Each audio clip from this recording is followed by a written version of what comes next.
Ito ang aming lunch mamaya mga kamamshis. Ayan. Fresh noodles, fresh dumpling, fresh vegetables, and syempre, mushroom. Tapos, may fried pork.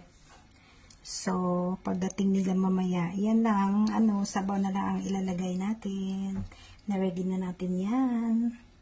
So, mamaya na tayo magsabaw pag nandyan na sila.